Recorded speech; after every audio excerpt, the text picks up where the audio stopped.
Hello and welcome to the Joe Ligato Show. I'm your host, Dr. Joe Ligato, and today we'll be answering a question from our audience on can you discuss the ideological challenges and conflicts that arise from China's communist system coexisting with a global capitalistic economy? And the first thing we'll take is the value of labor is different in the East versus the West. And when I'm talking about the East, I'm primarily talking about China. When I'm talking about the West, I'm primarily talking about America.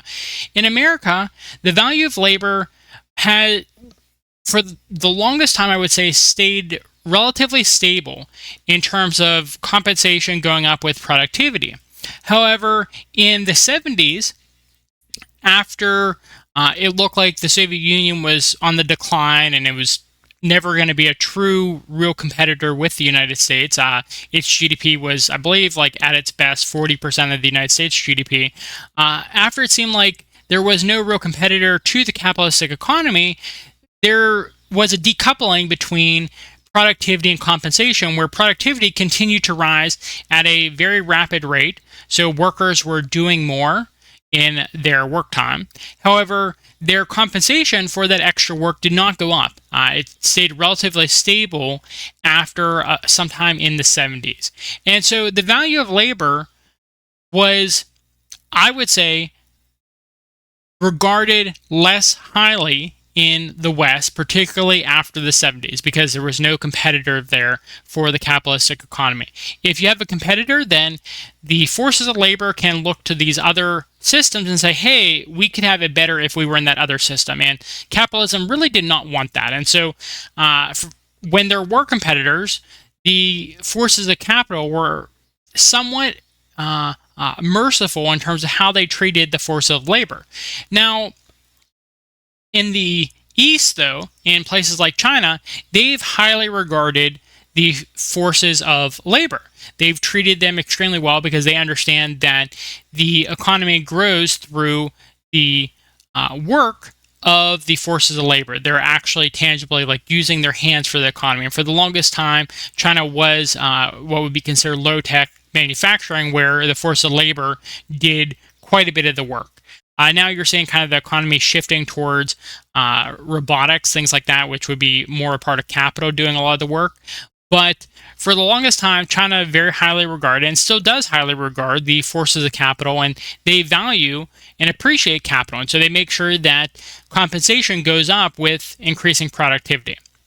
And so I would say that China has shown a willingness to work to benefit everyone in their nation, so that if the forces of capital are doing very well and the country is growing as a whole, they make sure that even the forces of labor who have less influence over the economy or less influence over the direction of the country, they make sure that those people still get value, still get benefits from the growth of the nation. And so I would say, just in summary, that China more highly values the forces of labor than the West currently does.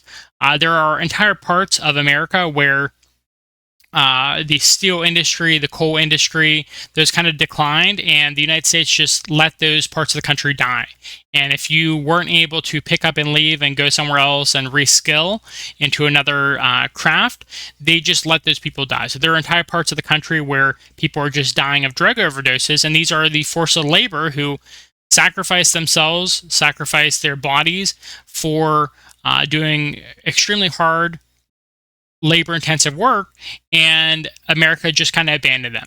And that type of thing just does not happen in China because of their high regard for the force of labor. I come from one of those areas, just as a personal aside. I come from one of those areas of the United States where it was steel country, and once the steel industry left, other technologies, other industries just did not come in, and the United States government really did not care. Those parts of the country, people just died from drug overdose because it was more profitable for the industries, for the corporations that control America, to just provide people drugs than it was to actually give them jobs to actually work again. And so, yeah, I think labor should be very highly valued, and I've seen the repercussions of people who do backbreaking labor not being treated correctly.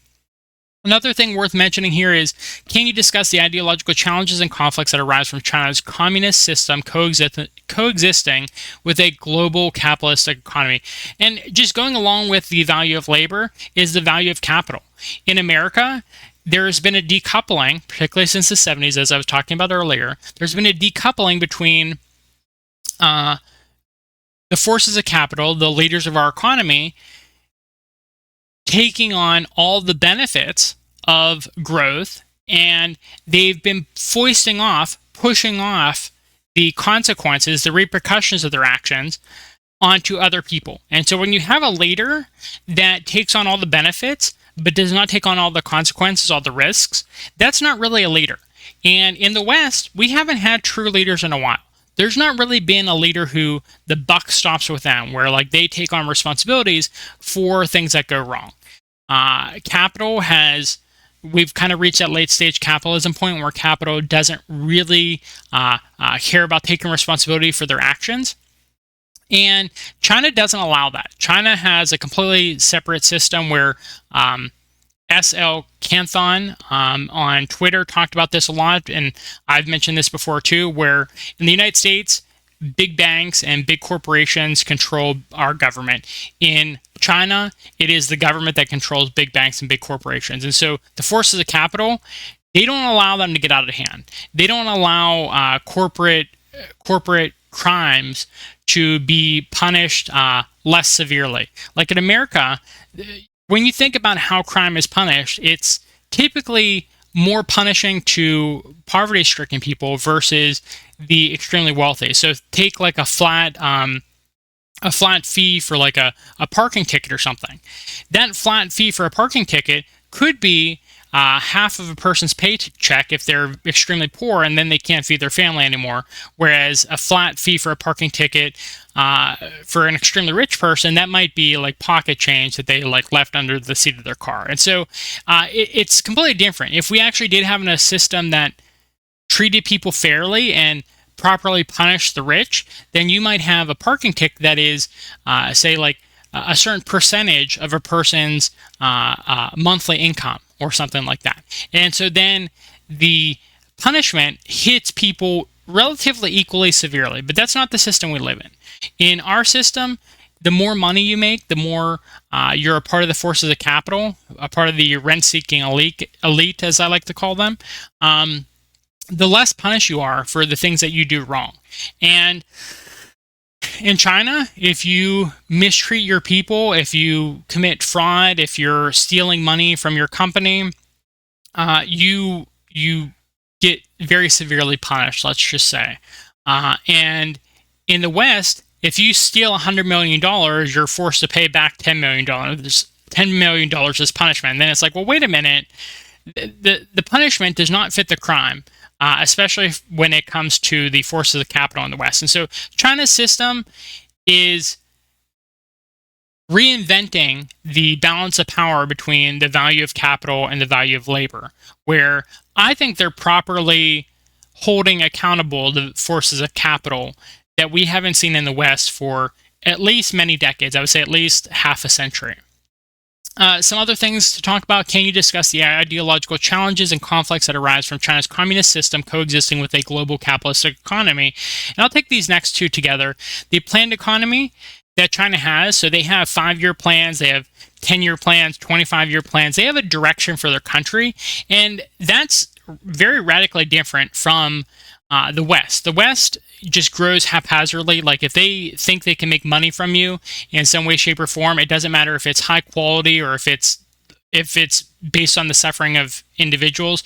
They will take whatever short-term gains they can, because it's a very individualistic society. All people really care about is their own benefit, and so you have corporations that are feeding massive amounts of people highly addictive opioids because of the fact that it gets people addicted for the rest of their lives, however short their lives are after they take opioids. And you see that with things like obesity, where in the United States, they're not trying to get you to be thin, healthy, fit, because if you're obese, you're eating more food, which is more consumption, and you're taking various medications and constantly needing to spend more on healthcare. And so you're constantly consuming, you're constantly paying into the system. And so the American way of growth is grow at any cost. They don't care about strategic growth for the sake of their nation, and they don't care about high quality growth for the sake of making sure that their people are well taken care of.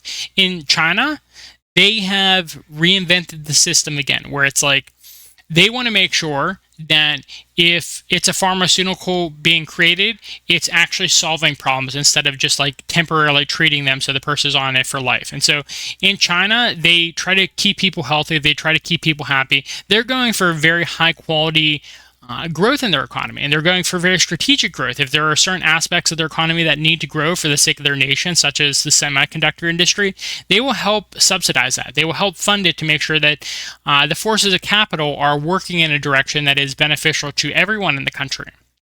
And if it's not, they're willing to hold the forces of capital accountable, which in the West, that's pretty much a foreign concept, I would say. Holding people accountable when they're extremely wealthy, it just does not happen. And you can come up with any number of modern day examples of that, where people just aren't properly punished for the things they do wrong.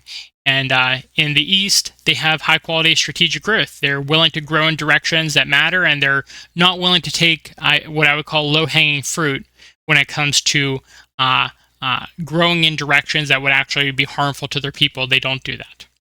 And so just kind of an example of the challenges and conflicts that arise from China's communistic system coexisting with a global capitalistic economy. China has managed, with their planned economy and their strategic high-quality growth, to really monopolize the renewable energy markets, particularly with new energy electric vehicles.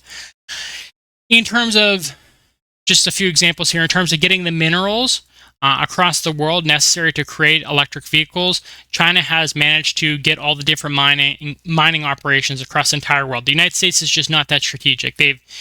China's communistic system has managed to do something the American system hasn't. They've been very strategic in how they grow. So they're getting all these different minerals, and then they're also innovating to make sure that electric batteries require fewer minerals and more commonly available minerals. So things like instead of lithium-ion batteries, they're coming up with sodium-ion batteries, things like that, that will be far easier to create. And so China's monopolizing various minerals that are necessary to monopolize in order to get access to this market and control the market. They're innovating so that it's easier to make these products, and they're actually producing them too and being very highly competitive. And they're building the infrastructure for it too, so you can actually recharge your car whenever necessary. And so China has been very strategic, very high quality in terms of how it grows. And sure, there was a kind of a point there where China had some problems in terms of it was growing very rapidly, and some of its like safety standards, things like that, weren't able to keep up as quickly. But if you look at where China was, say, 30 years ago, compared to a roughly equivalent degree of modernization in the West, China actually had higher safety standards in a lot of cases than the West did.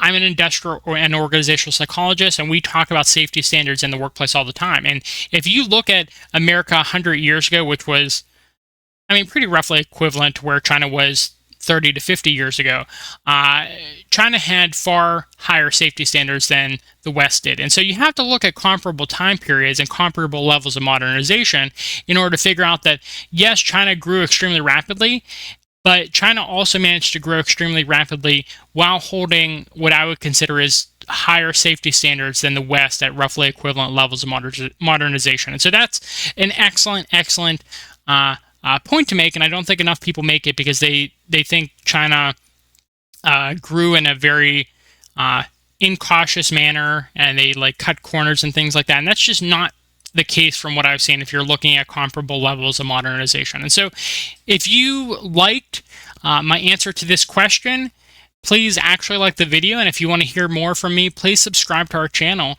I will be back with more live streams and more questions and answer segments in the future. And thank you for sticking with me, and I hope you have a good rest of your day. Bye.